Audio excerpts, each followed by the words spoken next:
Bonjour à tous et bienvenue sur cette vidéo. Alors effectivement, Jérôme Powell s'est fait piéger, il s'est fait piéger par Donald Trump. Le plan de Donald Trump pour le moment se déroule à merveille, on en parlait dans la précédente vidéo, je vais revenir un petit peu dessus.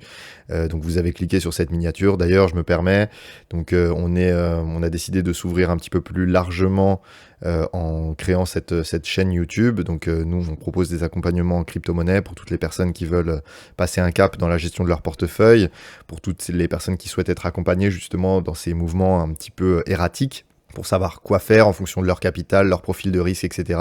Donc nous, on a une approche qui est très personnalisée sur mesure. Si vous voulez vous renseigner, n'hésitez pas, tous les liens sont en description. Voilà, tout ça pour dire que nos miniatures sont parfois un petit peu agressives en termes de marketing, que ce soit nos titres ou nos miniatures. C'est le jeu de l'algorithme YouTube, j'espère que vous êtes indulgents. En tout cas, on fait au mieux pour justement être un maximum visible. Donc vous avez vu la news passer, Donald Trump et ses amis, donc en l'occurrence les 500 personnes les plus riches du monde, donc alors Donald Trump n'en fait pas partie, de mémoire il est 700e, les 500 personnes les plus riches du monde ont perdu 485 milliards de dollars en 2 jours, donc sur les 2 jours que sont jeudi et vendredi de la semaine dernière, on a eu des gros sell-off sur les marchés financiers. Ici sur les journées, sur les 2 journées de jeudi et vendredi, c'est assez violent et comment ne pas douter que les milliardaires qui l'ont soutenu, qui l'ont financé tout le long de sa campagne, n'ont pas donné un petit coup de téléphone à Donald Trump pour savoir qu'est-ce qui mijotait et si réellement il croyait à ces mesures. Donc là, on a forcément tout un tas de scénarios qui rentrent en ligne de compte. Donald Trump a complètement perdu pied. Donald Trump est stupide. J'ai entendu beaucoup de ça. Il est stupide, il sait pas ce qu'il fait. Alors, permettez-moi de vous dire, vous n'êtes pas 2 fois président des États-Unis non consécutivement en plus, en étant stupide, ou alors vous êtes manipulé. De même, un milliardaire, a priori, n'est pas stupide.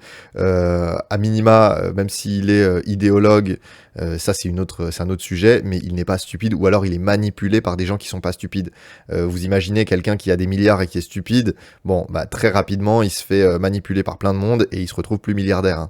Lui, il sait probablement ce qu'il fait, alors ça peut ne pas vous convenir, mais l'argument de la stupidité me semble pas du tout le plus probable. Par contre, le plus probable, c'est que étant donné qu'il a été financé et soutenu par des milliardaires, il est probable que ces milliardaires-là n'apprécient pas vraiment de perdre quelques centaines de milliards en l'espace de 24 à 48 heures. Okay, notamment, vous avez ici cette image, pendant que 3 trillions de dollars étaient évaporés des marchés financiers, on avait Donald Trump qui jouait au golf.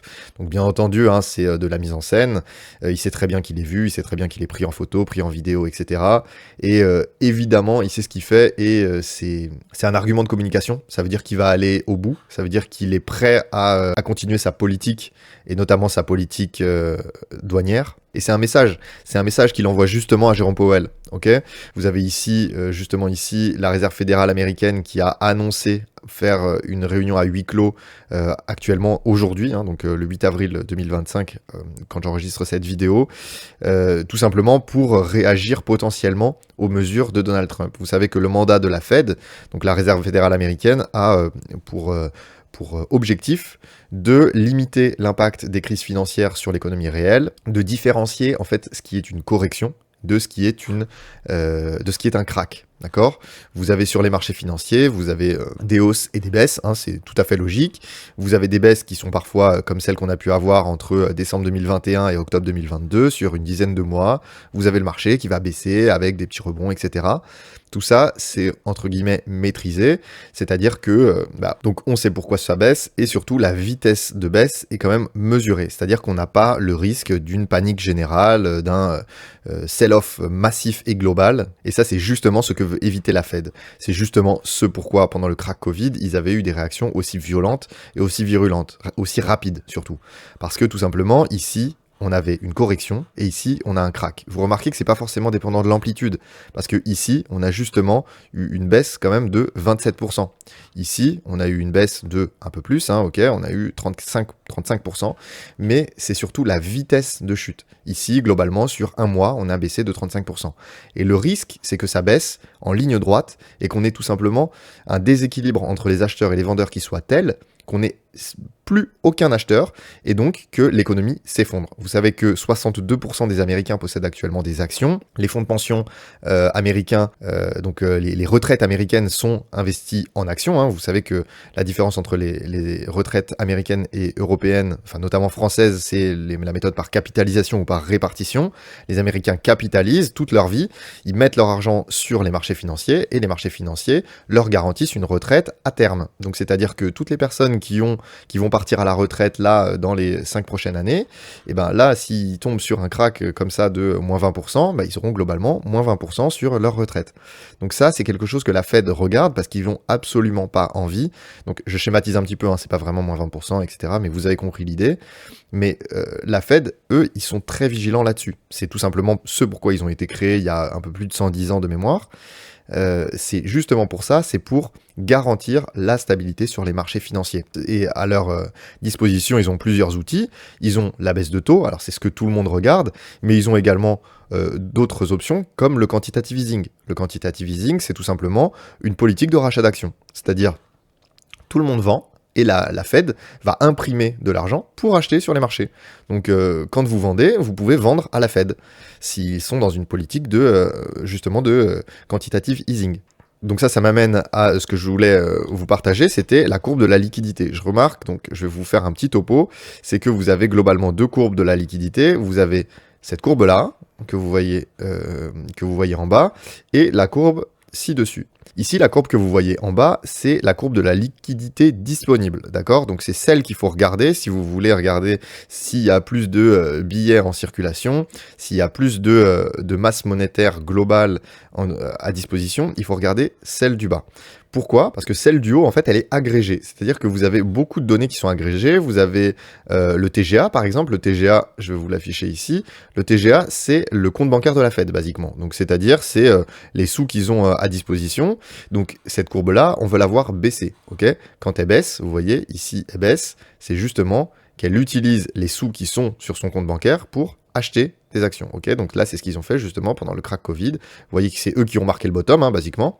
Vous voyez ici, vous avez ici le TGA qui a commencé à baisser drastiquement ici, et ils ont commencé à acheter très violemment, et donc à déverser leur liquidité sur les marchés actions. Ok, donc ici, c'est pas très très bon signe que justement le TGA augmente. Ok, bon, c'est un petit rebond entre guillemets par rapport aux mouvements d'amplitude qui ont lieu d'habitude. Donc ça, c'est la première chose. Donc ici, ce qu'on veut voir, c'est cette courbe diminuer.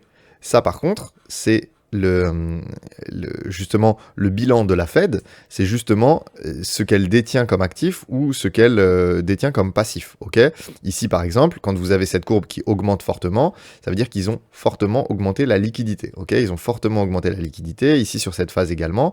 Et ici, à partir de là, donc on a eu une phase justement de quantitative tightening, c'est-à-dire que on a diminué le bilan de la Fed et petit à petit, voilà, on est venu retirer de l'argent des marchés. Ok, donc cette courbe-là, c'est une courbe qui est plutôt négative, qui est corrélée justement avec cette courbe-là. Ici, dans la M2 Liquidity Index, vous avez justement cette courbe, mais auquel vous avez ajouté, donc là, vous avez la courbe de la Fed, mais sur la courbe du bas, vous avez la courbe de la Fed, et vous avez ajouté également la courbe de la Chine, la courbe du Japon, et la courbe globalement des 21 plus grosses banques centrales du monde entier. Okay, donc ici, vous avez beaucoup de choses. Vous avez la Fed, vous avez le reverse repo. Hein, vous avez ici le reverse repo, c'est également c'est un compte bancaire qui est proposé par la Fed sur laquelle elle rémunère les banques qui veulent placer de l'argent justement dans ce reverse repo contre des intérêts. Donc c'est-à-dire si vous êtes une banque, vous pouvez décider, c'est l'équivalent d'un livret A, vous déposez votre argent sur le livret A de la Fed, et la Fed vous rémunère tout simplement un pourcentage de justement du montant que vous avez déposé. Donc vous voyez, quand cette courbe diminue, ça veut dire tout simplement que les banques se dérisquent et qu'elles retirent de l'argent des marchés pour le donner sur les comptes sur ce fameux reverse repo. D'accord? Donc ici, quand justement vous avez une reprise, ça veut dire que les banques se réinvestissent sur les marchés, ok? Et c'est justement ce que vous voyez, hein, le marché haussier qu'on a pu avoir sur globalement les 18 derniers mois, il a été notamment drivé par justement le retour sur les marchés à risque des banques et des institutions financières. Donc ça, c'est justement ce que vous avez ici, c'est un agrégat de tout un tas de données. Donc si je vous remets comme c'était à l'origine, cette fameuse courbe, bah, ici, vous avez beaucoup de données et en fait, qui sont à la fois intéressantes quand elles sont à la baisse, d'autres quand elles sont à la hausse. Donc ici, vous savez pas vraiment lire. Vous mélangez un peu les choux et les carottes, d'accord? Donc ce que vous voulez voir tout simplement, c'est plutôt cette courbe en bas. Cette courbe en bas, c'est justement la courbe qui va vous permettre de voir s'il y a plus ou moins de liquidité disponible sur les marchés. Et vous voyez qu'actuellement, on a de plus en plus de liquidité disponible. Et là justement, j'ai eu beaucoup de messages. La Fed ne peut pas baisser les taux. Actuellement, ils ne peuvent pas aider sur les marchés. Mais vous imaginez tout simplement que les marchés peuvent descendre en ligne droite et que la Fed ne fera rien. Moi, ça me semble complètement déraisonnable de penser ça. La Fed, eux, leur but, c'est justement de garantir la stabilité économique. Ils vont faire tout ce qui est en leurs moyens. Vous avez vu que pendant le crack Covid, ici, ils ont inondé de liquidités tout simplement en achetant les actions que les gens voulaient vendre. Vous voulez vendre du Boeing parce que vous saviez que tout simplement, il n'y avait plus d'aviation pendant le Covid, etc. Vous saviez pas quand est-ce que ça va revenir. Ils rachetaient les actions Boeing, tout simplement. Donc vous êtes d'accord avec moi, ça limite la chute. Hein. Forcément, quand vous avez un acheteur qui a des liquidités infinies, qui peut se décider à racheter tout simplement le marché autant qu'il le veut, et forcément ici, vous avez la chute qui est contenue. Et moi à l'époque, je me souviens très bien, hein, ici on attendait les niveaux des 1800, ici on attendait le point bas, ici ce gros bottom qu'on avait pu avoir en 2016, on attendait ici pour racheter. Enfin en tout cas, beaucoup d'investisseurs sur les marchés attendaient ici pour racheter, et finalement ils ont jamais pu acheter ici parce que le marché s'est retourné en V-bottom. Vous imaginez, vous avez tout simplement un seul acheteur qui est la Fed, tout le monde a vendu, et quand les banques se sont retrouvées avec justement des tonnes de liquidités parce qu'ils avaient vendu tous leurs titres et que le marché avait baissé seulement de 30%, ils se sont décidés à racheter.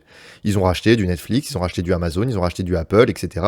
Toutes les titres qui avaient été survendus, et puis le marché a rebondi de 120%. D'accord ? Donc c'est quelque chose qu'on pourrait tout simplement avoir ici. Et l'argument comme quoi l'inflation est trop forte pour baisser les taux, alors pour moi, il se vaut pas du tout, parce que vous voyez que l'inflation, globalement, depuis la fin d'année 2024, est en très net recul. Hein. Vous avez une très forte baisse de l'inflation. Alors, je suis d'accord avec vous que la baisse de l'inflation, elle est très liée justement au ralentissement de l'économie, mais ça, évidemment, le ralentissement économique génère une baisse de l'inflation. Mais il en est pas moins que actuellement l'inflation est affichée à 1,40% sur Trueflation. Vous avez justement jeudi, donc 10 avril, dans 2 jours, vous avez le CPI, donc les chiffres de l'inflation officielle américaine qui vont tomber pour le mois de mars, d'accord ? Et donc, vous saviez, ici, sur le mois de mars, globalement, on était à 1,7, 1,8%. Vous avez un petit décalage entre Trueflation et le CPI, généralement 0,4, 0,5 points de pourcentage. Donc ici, on pourrait être à... voyez, si on est à 1,8, donc on pourrait être à 2,3. Ici, vous avez une prévision à 2,6% d'inflation entre mars 2025 et mars 2024. On pourrait être en réalité à 2,3. Donc il faudra bien surveiller ça, mais ça serait une excellente nouvelle. Ça voudrait dire que ça donne des marges de manœuvre à la Fed, justement pour baisser potentiellement les taux. Mais vous avez potentiellement cette baisse de taux, mais vous pouvez également avoir un programme de rachat d'actions, tout simplement. Un rachat un déversement de liquidité pour racheter des titres sur les actions. Parce qu'actuellement, vous avez tout qui baisse. Tout simplement parce que les marchés, une fois qu'ils baissent comme ça de 20%, vous êtes obligé de vendre des choses sur lesquelles vous êtes en profit. Vous avez l'or qui a fait des belles performances, mais vous êtes obligé de vendre vos profits en or pour couvrir vos pertes sur les marchés actions. Idem pour les obligations, idem pour toutes les devises sur tous les marchés, etc. Donc c'est pour ça que vous avez tout qui baisse en même temps. Et c'est justement ce qu'il faut bien surveiller. Parce que quand vous avez des baisses comme ça, des sell-off massifs, vous avez tout qui baisse. Mais le sujet, c'est que vous n'avez pas forcément tout qui baisse pour les bonnes raisons. Vous avez tout simplement des choses qui baissent parce que c'est des rachats, etc. Moi, je me souviens pendant le Covid, vous aviez Boeing qui baissait, vous aviez Airbus qui baissait. Donc ça, c'était logique, hein, parce que forcément, il n'y avait plus d'avions, le monde était à l'arrêt. Mais vous aviez des Netflix qui baissaient d'autant. Donc, alors que forcément, le business model de Netflix, lui, sur des confinements, etc., il en avait que faire du confinement. Et d'ailleurs, c'est justement ce genre d'entreprises qui ont énormément rebondi sur les mois qui suivent.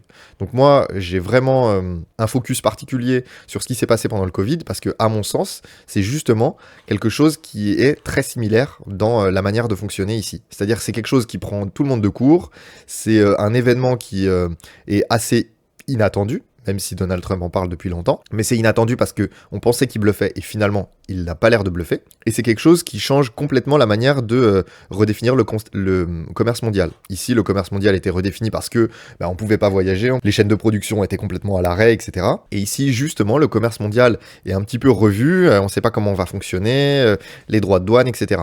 Sauf que actuellement, je vous le rappelle, ici, on a une baisse de 21%. Ok, on a une baisse de 21% et les droits de douane ne sont pas rentrés en vigueur. Je vous le rappelle, c'est quand même très important. Les droits de douane rentrent en vigueur le mercredi 9 avril à 6h01 heure française, à minuit heure américaine.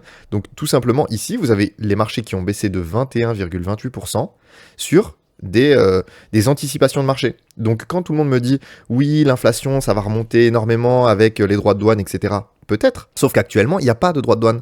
C'est des annonces. Donc les marchés anticipent, mais si demain, Donald Trump retire les droits de douane, eh ben, vous allez avoir eu une baisse de 21% et vous allez avoir de fait aucune inflation, puisque si actuellement vous allez sur le site de Apple pour commander un iPhone, l'iPhone il est au même prix que ce qu'il était la semaine dernière et qu'il était il y a 2 semaines. Ok, c'est tout simplement des anticipations sur les marchés, sur les niveaux à venir et sur l'économie telle qu'elle sera dans les prochains 6 mois, etc. Sauf qu'on n'en sait rien si Donald Trump va laisser ses droits de douane pendant 6 mois, 1 an, 10 ans, etc.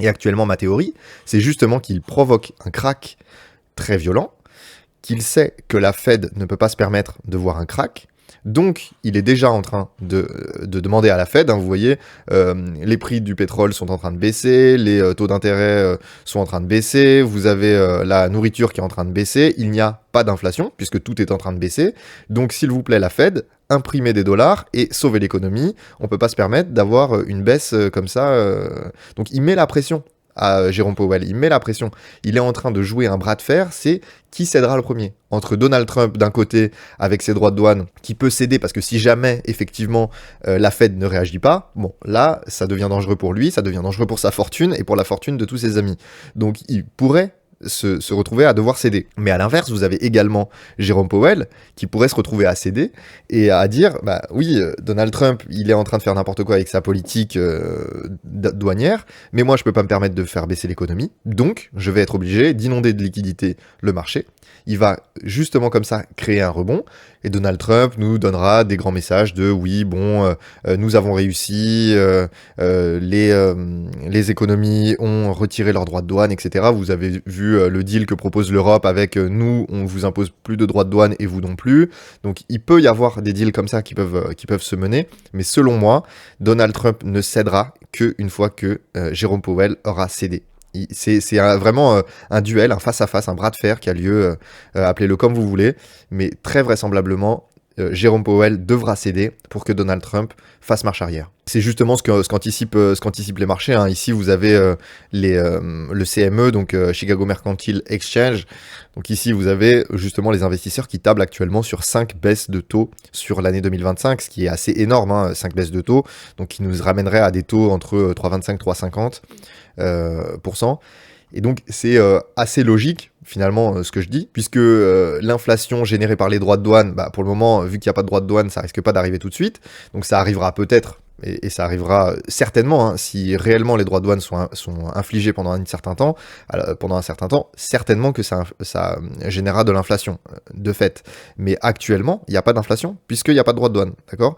Donc c'est possible que si d'ici 3 semaines, 1 mois, on trouve un compromis, vous allez avoir eu des droits de douane pendant 1 mois, vous allez avoir un deuxième trimestre de l'année 2025 qui sera pas super, qui sera un peu en demi-teinte, mais globalement, les marchés se seront très largement rattrapés, puisque là, on est sur 21% sur juste de l'anticipation. C'est ce pourquoi, pour moi, on a aussi peu de réactions de Donald Trump sur Wall Street, etc., alors que d'habitude, il tweetait toutes les 2 minutes lors de son précédent mandat sur l'état de Wall Street, etc. C'était vraiment la seule chose qui le préoccupait, et là, actuellement, il en a rien à faire, il va au golf alors que les marchés chutent et qu'on a le plus gros sell-off depuis le crack Covid. C'est un Black Swan qui est volontaire. D'accord? Le VIX explose, hein, si vous regardez ici, c'est l'indice de volatilité.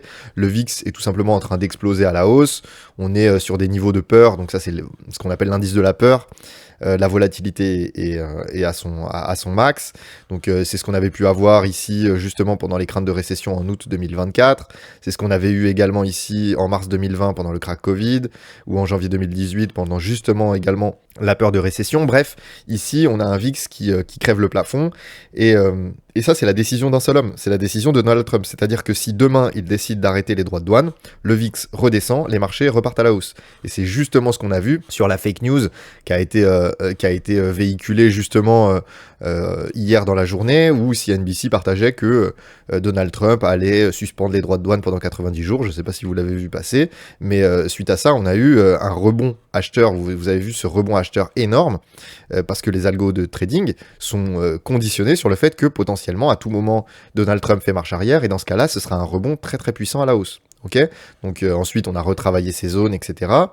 Selon moi, on n'a pas atteint actuellement notre bottom, on va voir sur l'analyse technique, mais c'est quelque chose qu'il faut très largement avoir en tête. Cette réunion d'urgence de la Fed, elle pourrait justement déterminer ce qui pourrait être mis en œuvre pour justement soit baisser les taux, soit faire des programmes de rachat d'actions. Il faudra surveiller ça, mais il faut bien être conscient qu'après une chute aussi importante des marchés financiers, vous avez un paquet de banques et un paquet d'institutions financières qui sont sur des tonnes de pertes, des milliards de dollars de pertes, et que là, ils vont commencer à appeler la Fed, d'accord? Donc la Réserve fédérale américaine, ils vont avoir des pressions énormes de la part de tous les gérants de fonds, de tous les fonds de pension, etc., qui vont lui dire, bon bah voilà, vous voyez, nous on a des personnes qui partent à la retraite, on a des clients de nos banques, etc., qui vont potentiellement perdre leur argent. Et nous, on est au bord de la faillite. Ils vont leur dire, on est au bord de la faillite, il faut nous sauver. Donc c'est ce qui a eu lieu justement pendant la faillite de la Silicon Valley Bank, hein. Vous avez vu un gros moment de panique où vous avez eu des clients de la Silicon Valley Bank qui ont retiré de l'argent tous en même temps. La banque a fait faillite. Elle était trop investie justement sur les marchés technologiques, etc. Et vous avez la Réserve fédérale américaine qui a tout simplement imprimé 300 milliards. Ils leur ont donné. Ils ont remboursé tous les clients comme ça. Et c'est comme ça que ça s'est passé. Sauf que ça marche quand vous avez une banque. Ok, si vous avez des tonnes de banques, ça marche pas. Vous avez plus vite fait de racheter justement les titres sur les marchés actions pour faire en sorte d'éponger les dettes de tout le monde en même temps. Et donc ça, c'est potentiellement quelque chose qui va se poser comme question, parce que vous allez avoir tout le monde qui va mettre la pression à Donald Trump d'un côté et à la Fed de l'autre. Et c'est justement ce bras de fer un peu de titan qui est en train d'avoir lieu. Alors c'est un peu cinématographique dit comme ça, mais c'est très probable que justement on ait affaire à ça dans les jours qui viennent. Et c'est justement probablement ce qui va se discuter dans la réunion de la Réserve fédérale américaine aujourd'hui. Alors, malgré tout ce que je viens de dire, vous avez donc compris que je suis haussier sur le long terme. Donc je regarde un petit peu ce qui se passe ailleurs sur YouTube, ce que disent les commentateurs, etc. Et c'est toujours étonnant parce que vous avez des personnes qui sont bullish, alors qui disent non mais ça va monter, etc. Et qui, là forcément, vu ce qui s'est passé, disent oui, non mais il n'y a pas de panique, regardez, on est toujours très bien dans la dynamique, on a tenu le premier arrêt, je sais pas. Et ils n'arrivent pas à switcher, d'accord? Moi, j'ai pas de dogme. Ok, c'est-à-dire que je gère mes investissements pour gagner un maximum d'argent. Et c'est ce que je fais justement avec les clients qu'on accompagne.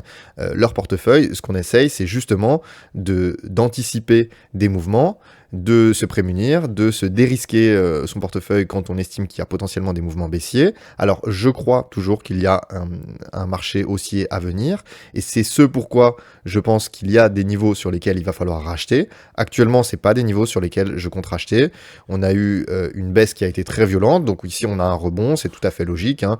Ici, si vous regardez tout simplement depuis, allez, on va dire ce gros bottom, vous avez ici le niveau des 0,382 qui est atteint, c'est tout à fait logique. Un rebond ici au premier arrêt. Donc potentiellement, il va falloir regarder ce qui se passe ici, mais c'est quasiment certain qu'on va réatteindre ici ces niveaux-là, d'accord? Si vous prenez le Fibo ici, le niveau entre les 4870 et 4927, même si ici on a trouvé notre point bas, c'est des niveaux qu'on va très certainement venir retravailler, d'accord? Donc ça, j'y serai vigilant justement pour potentiellement repasser à l'achat si on a des fondamentaux qui changent. Sur le Bitcoin, vous voyez qu'on a eu justement ce fameux mouvement de baissier. Alors j'en parlais dans ma vidéo, hein, ici, justement dans ma vidéo que j'ai publiée il y a 3 jours. Actuellement, on était dans enfin à ce moment-là, on était dans le triangle de compression. Je vous indiquais ici qu'on pouvait avoir une phase de latéralisation pendant le week-end, enfin pendant la fin de semaine avec ce week-end-là, et que justement dans le week-end, avec la baisse de liquidité disponible, avec justement les carnets d'ordre qui sont très vides, on pouvait avoir une baisse et un retour dans cette zone ici, dans la zone qui avait été retravaillée ici autour du point bas, avant potentiellement un rebond. Parce que justement, bah forcément, c'était un niveau qui était logiquement, sur lequel on allait logiquement retrouver des acheteurs et qui allait faire un rebond. Et justement, ici, bah, bon, alors ça me fait plaisir de voir que c'est le scénario qui s'est mis en œuvre. Ici, on est venu justement latéraliser pendant le week-end, casser dimanche, venir faire un rebond. Alors, ici où on est sur des niveaux de rebond qui sont assez classiques. Ici, on a justement cette imbalance, donc ce déséquilibre entre les acheteurs et les vendeurs qui a eu lieu ici sur le dimanche. Donc ici, on est en train de retravailler cette zone. Honnêtement, on n'a pas énormément de force. Et sur l'order flow, ici, vous avez des indicateurs qui me disent que potentiellement, on n'a pas trouvé le point bas. Donc moi, je resterai vigilant. Actuellement, j'ai pas décidé de re-rentrer sur les marchés. Ici, vous voyez que notamment, ici, le ratio entre les positions longues et les positions short, donc les vendeurs et les acheteurs, vous voyez que ici, globalement, quand vous avez des points bas, c'est globalement que les traders sont majoritairement longues, en tout cas les top traders, c'est-à-dire que les top traders décident de racheter le bottom, et c'est ce qui crée ces fameux points bas. Ok, vous voyez que ici on est encore un petit peu bas, on est sur ce qu'on peut avoir ici, potentiellement ici, ce qu'on a pu avoir ici, ce qu'on a pu avoir ici, c'est potentiellement ça. Des points bas assez locaux. En tout cas, actuellement, les top traders ne rachètent pas massivement le bottom. Il est possible qu'on ait une deuxième jambe baissière. Ok, donc forcément, tout le monde attend cette zone des 72 000. Alors, je serai très vigilant. Je vais pas racheter aveuglément la zone des 72 000 $, parce que très honnêtement, je suis pas totalement sûr qu'elle tienne, puisque vous avez énormément de gens qui veulent l'acheter.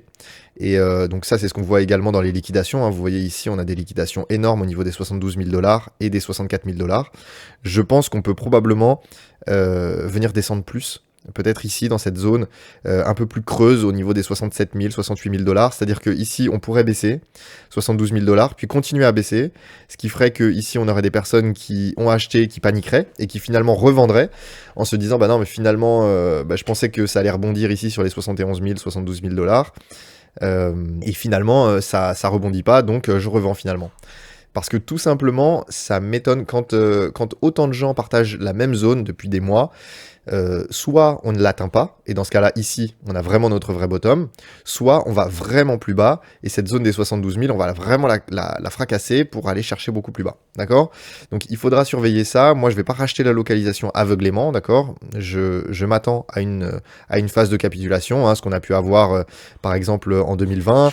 Si ici, je vous affiche, par exemple, la courbe d'un altcoin qui était là en 2020, donc le Dogecoin par exemple, vous avez ici sur justement 2020 sur le crack Covid, vous avez eu justement ici une journée de capitulation. Ici, la journée actuellement, enfin à ce moment-là du 12 mars 2020, donc on était venu chuter de 38% ici, avant de repartir tout doucement à la hausse, et avant de faire les gros mouvements haussiers qu'on avait pu avoir, justement sur l'impression énorme de billets de la Réserve fédérale américaine. C'est ce qu'on avait pu aussi retrouver sur le cycle de 2017. On avait eu justement ici en 2016 une première phase haussière, un premier gros niveau haussier qui avait été atteint pour le Dogecoin. Et vous voyez qu'ici, alors là à l'époque, hein, je me souviens le 14 septembre 2017, hein, c'était le China Ban.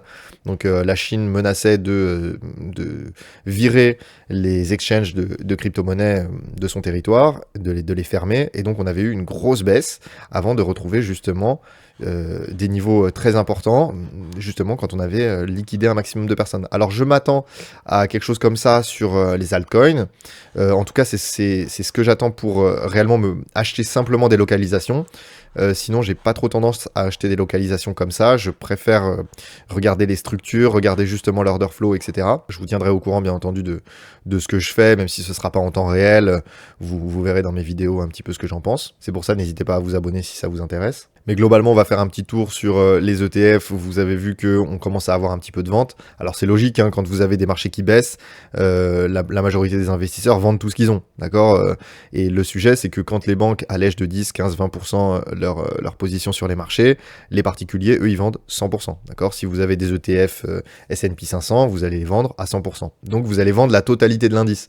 Ce qui fait que des Nvidia, des Apple, enfin, vous vendez tout indifféremment, vous vendez votre ETF. Ok, donc ici, évidemment, vous vendez votre ETF Bitcoin pour prendre des profits, vous attendez des baisses, c'est assez logique qu'on ait des outflows.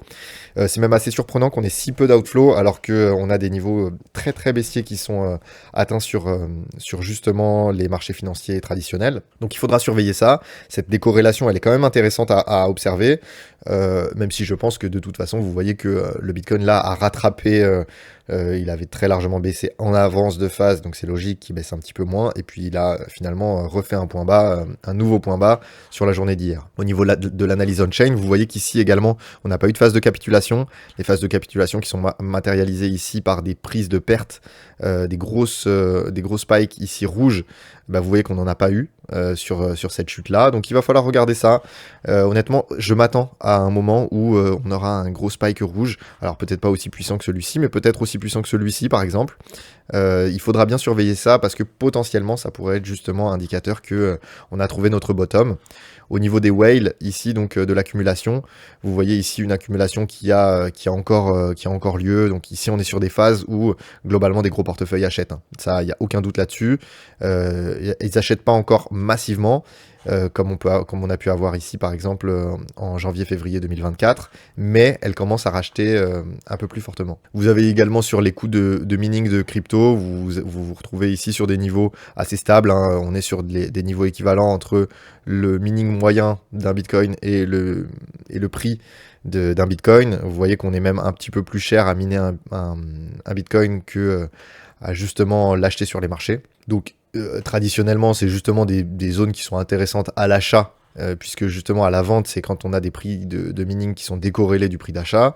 Vous voyez également ici, le hash ribbon, c'est justement corrélé justement à la difficulté de minage. Vous voyez qu'ici, donc d'habitude, c'est les petites pastilles bleues que vous voyez passer souvent sur les réseaux. Ici, c'est plutôt sous forme de courbe. Et c'est-à-dire que donc ici, vous avez des pastilles bleues à chaque fois tout simplement qu'on passe dans le négatif. Ok. Et donc c'est pour ça qu'on a eu une pastille bleue assez récente. Mais vous voyez que c'est une pastille bleue qui n'a pas la même valeur, entre guillemets, que ici, les niveaux qu'on avait pu atteindre justement sur les mois de juillet 2024 par exemple, ou ici sur les mois de juillet 2021, ou même ici sur décembre 2022. Okay, donc il faudra surveiller ça. Potentiellement, on pourrait avoir besoin de repasser un petit peu dans le négatif un peu plus fortement, et ça pourrait avoir lieu justement si on a une phase de capitulation.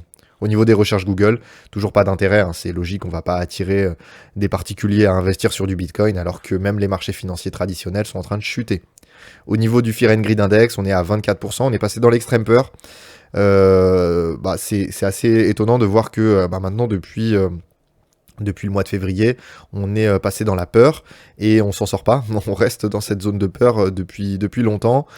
C'est possible qu'on ait besoin d'une capitulation qui nous amènerait justement, comme on avait pu avoir ici, sur des scores de 10 par exemple. C'est justement une capitulation qui pourrait avoir lieu sur les marchés financiers traditionnels, sur le Bitcoin, sur les altcoins, etc., qui pourrait nous permettre de racheter à bas coût beaucoup d'altcoins et qui justement pourrait déclencher, faire le déclic pour la Réserve fédérale américaine pour décider de démarrer son programme de rachat d'actions. Au niveau des liquidités, on en a parlé un petit peu, on a des gros niveaux de liquidité au niveau des 72 et des 63 000 $. Ici, on a aussi beaucoup de liquidités au nord, hein, donc bien entendu, on va venir les récupérer ici à un moment ou à un autre. Je pense qu'on les récupérera justement sur une deuxième partie de cycle. Honnêtement, là, on est plutôt sur un marché baissier. Vous voyez ici, au niveau du Bitcoin, hein, on a fait justement ça, j'en parlais dans ma vidéo. Ici, je vous indiquais qu'on avait ici une zone d'intérêt, qu'on allait toucher, rebondir, etc. Puis la retravailler. Donc, on verra bien ce qu'il en est. Au niveau des liquidités, vous voyez donc ici, à chaque fois que vous avez des barres vertes, c'est des liquidités pour récupérer des shorts vendeurs.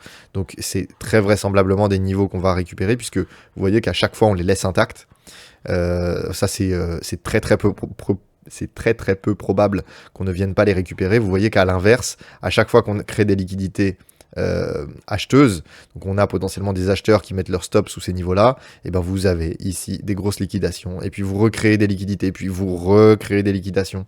Donc en fait, ici, on vient épuiser les acheteurs jusqu'à poser un bottom et repartir fortement à la hausse. Je pense que cette deuxième partie de l'année sera très haussière. C'est ce que j'attends et c'est ce sur quoi je me positionne, tout simplement. Actuellement, je suis pas dans le marché, hein. Évidemment, il faut décorréler la vision court terme, la vision moyen terme, la vision long terme, c'est ce que je vous ai dit. Ma vision long terme est une fin d'année, en tout cas ma vision moyen terme est une fin d'année haussière. À court terme, je suis toujours baissier. Donc j'attends justement des niveaux d'achat intéressants. Si ça vous intéresse justement d'être suivi et d'être accompagné pour votre portefeuille, n'hésitez pas, hein, vous avez tous les liens en description pour nos accompagnements privés.